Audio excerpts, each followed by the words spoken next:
هاي، ازيكم؟ عاملين ايه؟ فيديو النهارده هيكون زي ما انتم متعودين رد على اسئلتكم. بما اني بيجيلي اسئله كتيره قوي فقررت ان انا ارد عليها في فيديو النهارده. بس طبعا قبل ما نبدا الفيديو ما تنسوش تعملوا لي لايك وسبسكرايب.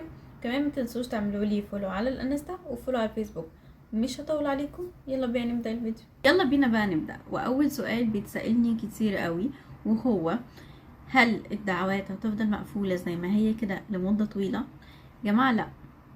لا، وإجابة السؤال وهو لا. هي كل الحكاية ان كان في عملية إرهابية حصلت في شهر 3 في موسكو، وكان السبب ده بسبب في ناس فجرت مبنى، وفي ناس كتير قوي ماتت ورحلوا ناس كتير قوي، وكان بسبب الحادثة دي أجانب، وعلشان كده وقفوا كل الدعاوي حاليا، مش بس لمصر، لأكتر من مدينة تانية، وأنا قلت لكم عليها في الفيديو اللي فات. بس مش معنى كده ان هما هيوقفوا الدعوات بشكل عام لمدة طويلة، لأ.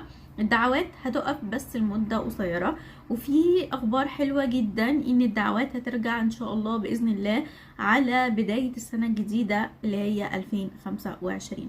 وطبعا مفيش حد عارف ولا أكيد للمعلومات دي، أنا بس بقول لكم كناقل من اللي اتقال لي، بقول لكم على طول.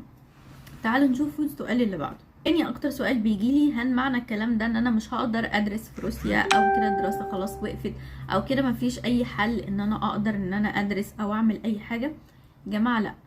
وقفة الدعاوي ده مش معناه ان انت ما تقدرش تدرس، انت تقدر تدرس عادي وتستنى لحد ما الدعاوي تبدأ تطلع، وبعد كده يطلعوا الدعوة بتاعتك، وبعد كده تقدر ان انت تيجي روسيا.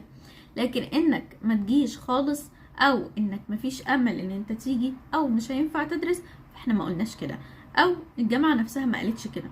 انت تقدر عادي تيجي وتدرس، ما عندكش اي مشكلة، بس هو كل الحكاية انك هتستنى لحد ما الدعوة تطلع.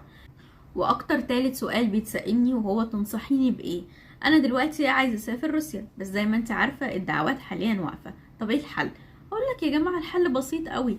قدم دلوقتي على تحضيري، وخليك في بلدك، ووفر تمن السكن، وتعلم اللغه، وخد شهاده التحضيري، وبعد كده ادرس باللغه الروسيه للسنه اللي انت جاي فيها او التخصص اللي انت جاي فيه.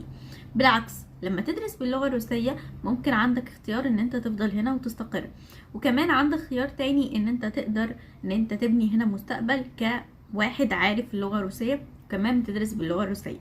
اما لو انت بتدرس باللغة الانجليزية فهيبقى صعب عليك انك تلاقي شغل، ده اولا، لان بدون لغة حرفيا هنا مش هتقدر تعمل ولا اي حاجة، وخصوصا الشغل بدون لغة حرفيا مش هتقدر تعمل ولا اي حاجة. فنصيحتي الاولى ليك: اتعلم لغة.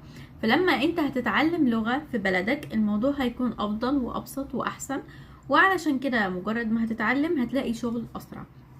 فنصيحتي ليكم اللي عنده امكانيات ان هو يدرس من وهو في مصر تحضيري وما عندوش اي مشكلة واسمها سنة ما ضاعتش عليه، بدل ما تضيع وتفضل مستني روسيا تفتح دعوات، اسمك بتاخد شهادة، ولما تفتح الدعوة انت هتكون اول الناس اللي هيتبعت لهم الدعاوي لانك اوريدي بتدفع واوريدي بتدرس.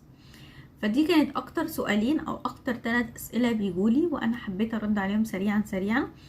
وبس كده، كان فيديو النهارده قصير قوي. لو عندكم اي اسئله تقدروا ان انتوا تكتبوا لي في الانستا او تكتبوا لي في الكومنتات، وانا هرد عليكم بفيديو زي كده لما نجمع اسئله كتير. طبعا زي ما احنا متعودين في نهايه الفيديو ما تنسوش تعملوا لي لايك وسبسكرايب، وكمان ما تنسوش تعملوا لي فولو على الانستا وفولو على الفيسبوك.